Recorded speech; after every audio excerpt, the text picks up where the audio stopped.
Dayung sampan ke Pulau Sidi, hendak mengambil air perigi. Kita lanjutkan podcast hari ini bertema kompetensi PNS dan inovasi Kepri. Salam sehat, salam sejahtera untuk kita semua, dan salam investasi. Selamat datang kembali di acara kami, di acara podcast DPM PTSP On Air. Sebagai saya host hari ini, Wan Agustarmina. Dan pada hari ini telah hadir narasumber kita, yaitu Bapak Sekretaris Dinas Penanaman Modal dan Pelayanan kepada Satu Pintu Provinsi Kepulauan Riau, Bapak Joni Hendra Putra MSI. Selamat datang Pak, apa kabar? Alhamdulillah. Alhamdulillah Pak. Baiklah, untuk pembahasan kita hari ini Pak, kita akan membahas mengenai strategi pengembangan kompetensi PNS di lingkungan DPM PTS Provinsi Kepri, dan juga yang sedang digaungkan di Provinsi Kepri kita Pak, yaitu tentang inovasi tahun 2026 Pak. Baiklah Pak, menurut Bapak nih, kiat-kiat apa saja yang harus kita lakukan sebagai pegawai di lingkungan DPM PTSP Provinsi Kepri untuk meningkatkan dan mengembangkan kompetensi yang ada di DPM PTS Provinsi Kepri? Baik, terima kasih Bu Win atas pertanyaannya. Namun sebelumnya saya berikan apresiasi ya dan terima kasih atas terwujudnya podcast DPM PTSP Provinsi Kepri ini yang kita tahu bersama sudah beberapa kali tayang ya. Jadi mudah-mudahan podcast ini menjadi ruang untuk kita berdiskusi terkait dengan sektor penanaman modal maupun pelayanan perizinan yang menjadi tupoksi kita di DPM PTSP Provinsi Kepri. Kalau kita berbicara kompetensi, ini sebetulnya berangkat dari core value atau nilai dasar ASN yang kita ketahui bersama dengan istilah berakhlak ya, berorientasi layanan, akuntabel, loyalitas, kompeten ya, kemudian harmonis, adaptif, dan kolaboratif ya. Nah, mengenai kompetensi ini bagian dari berakhlak, bahwa kompetensi itu merupakan upaya dari ASN untuk selalu belajar ya, selalu belajar untuk meningkatkan kemampuannya, baik itu ilmu pengetahuan maupun keterampilan. Kemudian ditambah lagi dengan etika. Jadi kalau kita berbicara kompetensi, paling tidak ada 3 aspek di situ: pengetahuan, kemudian keterampilan, dan etika. Nah, 3 hal ini harus dimiliki oleh ASN ya. Kemudian apa upaya yang sudah kita lakukan di DPM PTSP Provinsi Kepri? Tentu kita selalu melihat perkembangan kompetensi dari ASN tersebut. Nah, di mana kita ada program pendidikan dan pelatihan, kemudian kita juga mengikuti berbagai seminar-seminar maupun pelatihan-pelatihan yang diadakan oleh pihak eksternal. Nah, diantaranya yang rutin kita laksanakan, kita ikuti adalah webinar yang diadakan oleh BPSDM Provinsi Kepri. Kemudian kita juga sering mendapatkan tawaran pelatihan-pelatihan dari kementerian pembina, terutama dari BKPM, terkait dengan peningkatan kompetensi jabatan profesional ya, penata kelola penanaman modal. Nah ini, kemudian kita juga bagaimana kita memotret antara kompetensi dengan jabatan yang bersangkutan. Jadi ini harus linear nih, kompetensi seseorang ASN itu dia linear antara jabatan dengan tusinya ya.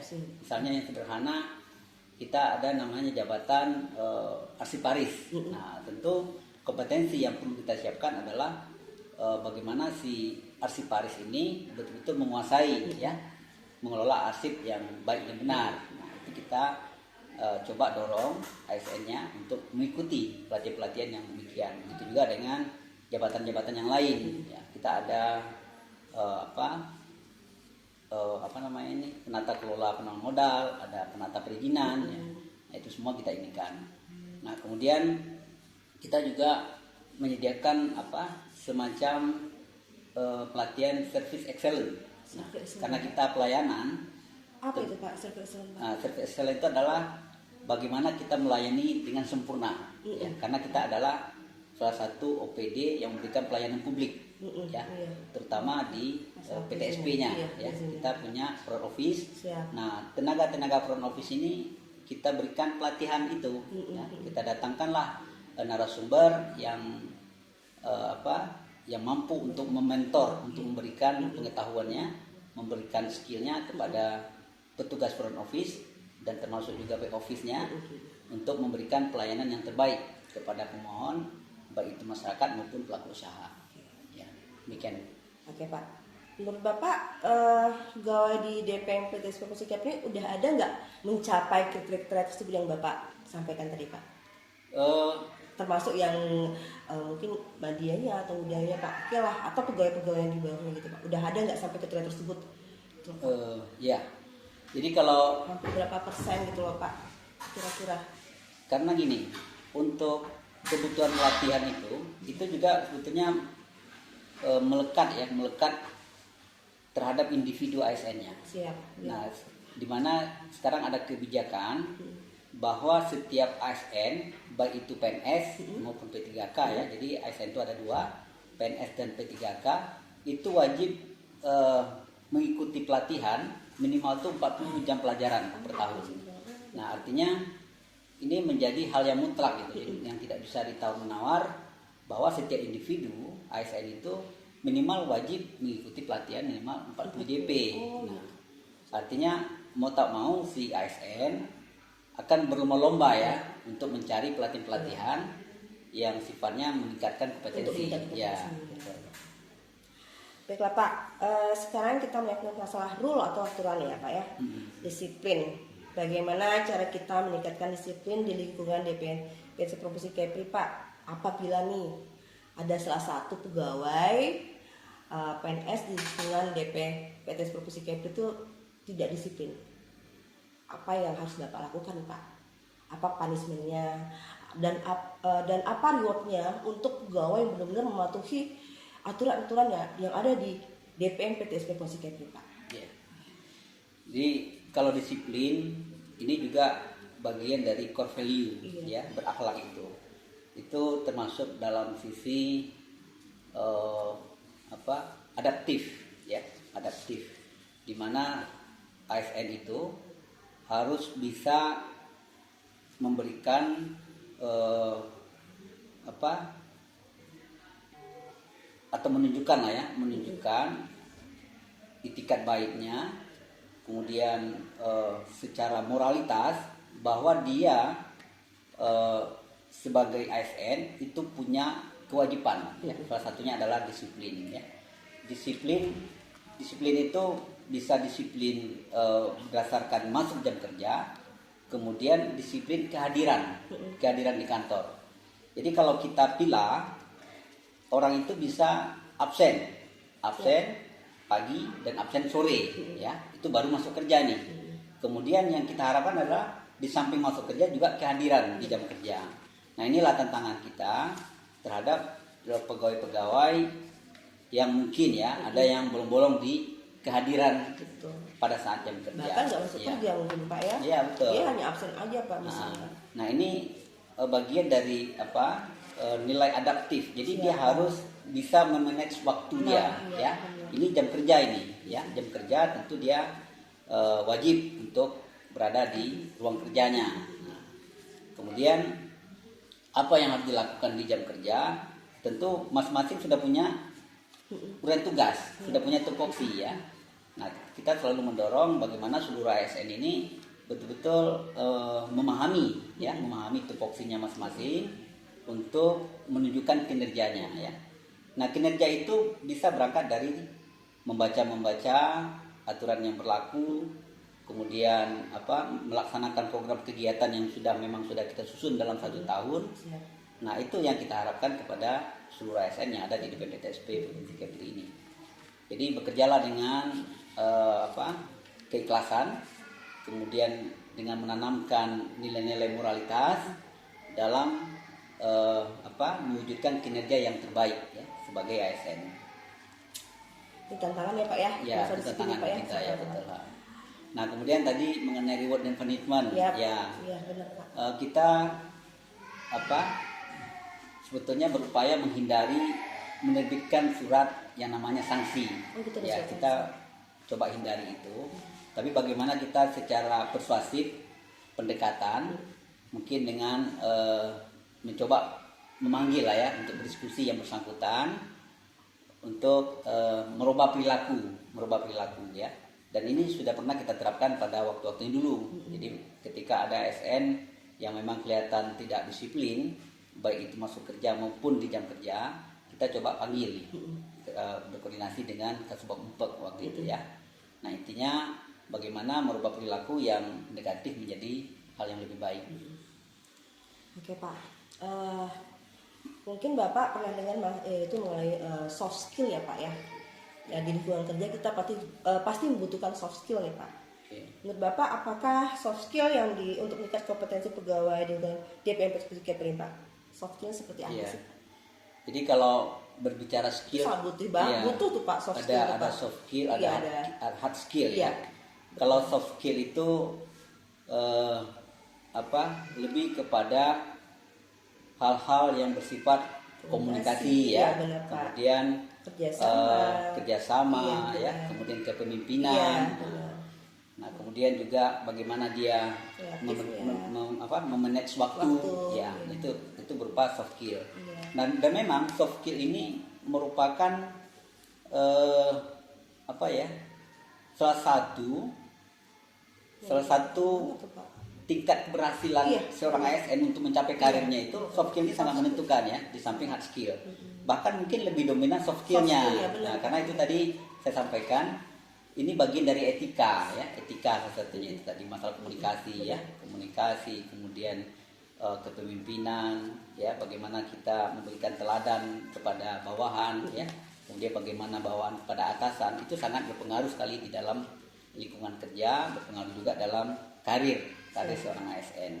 Makanya soft skill ini penting ya, penting ditekankan kepada pegawai. Nah, kita selalu berupaya untuk memberikan soft skill itu. Nah, kita tahu kita selalu adakan briefing ya, briefing misalnya di hari Senin kita ada apel pagi. Nah, di situ kan pembina apel akan memberikan arahan-arahan, dan itu juga bagian dari soft skill.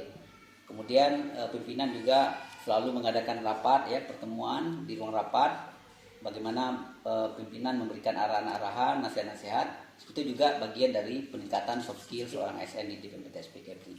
Baik, Bapak. Baiklah, sekarang kita bahas tentang inovasi Pak. Sesuai dengan peraturan Gubernur Kepulauan Riau nomor 38 tahun 2025 tentang inovasi daerah, bahwa setiap OPD ini harus bahkan wajib ya Pak untuk menyiapkan inovasi.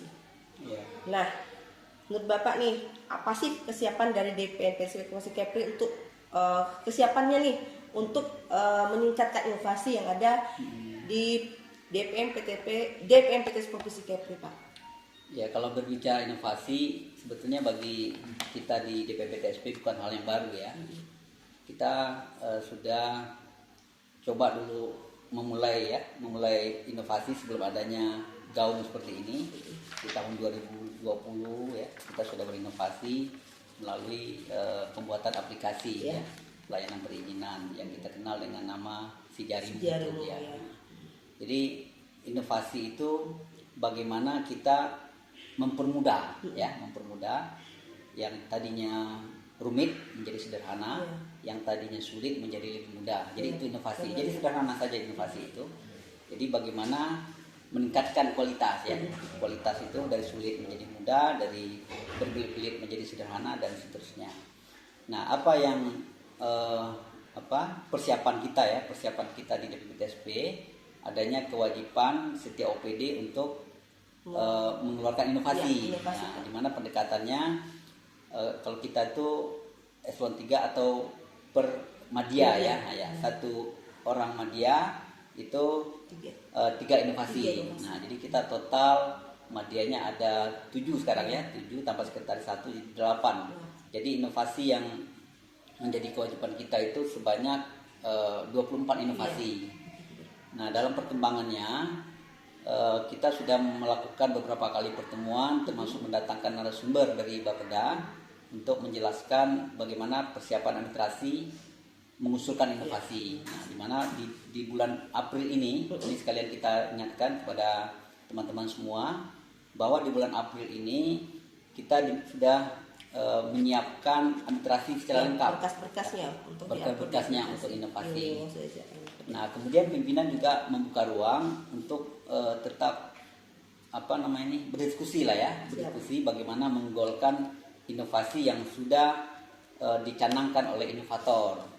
Jadi ini memang perlu kerjasama. Nah, kembali ini kepada nilai berakhlak tadi. Jadi ini kolaboratif ya. Jadi inovasi itu tidak bisa dilakukan oleh satu orang, tetapi harus kerjasama tim. Teamwork ya Pak ya. Teamwork. Nah, ini juga bagian dari berakhlak, yaitu kolaboratif. Jadi kerjasama antara individu yang satu dengan individu yang lain ya, dalam bentuk tim kerja. Nah, kami kira di DPMPTSP sudah terbiasa dengan kerja tim. Ya, insya Allah masalah inovasi ini nggak akan begitu sulit ya untuk digolkan. Tinggal bagaimana seorang inovator kemudian timnya untuk saling mendukung nih ya, untuk semuanya kerjasama dalam menggolkan inovasi yang sudah dicanangkan itu. Baiklah Pak, kami rasa cukup sekian ya Pak ya. Terima kasih yang telah Bapak Kiswakti telah sampaikan kepada kami, telah sharing segala macam ilmunya mengenai kompetensi ASN, mengenai inovasi. Semoga bermanfaat bagi kita semua. Baiklah, mungkin saya ada pantun mungkin tadi ya. Bapak bisa memberikan sebagai untuk memberikan sebaik pantun untuk sebagai penutup Pak. Ya, mungkin closing statement saya dengan sebaik pantun saja. Jadi bunyinya begini. Sungguh enak buah alpukat dimakan dengan sepotong roti. ASN DPMPTSP Kepri berakhlak kuat, melayani tulus sepenuh hati. Baiklah, cukup sekian yang bisa kami sampaikan hari ini mengenai pembahasan hari tentang pengembangan kompetensi PNS di lingkungan DPMPTSP Provinsi Kepri dan juga mengenai inovasi tahun 2026. Sebagai penutup mungkin saya akan membacakan bukan pantun nih, tapi ada quote yang berbunyi seperti ini. Keberanian tidak selalu mengaum.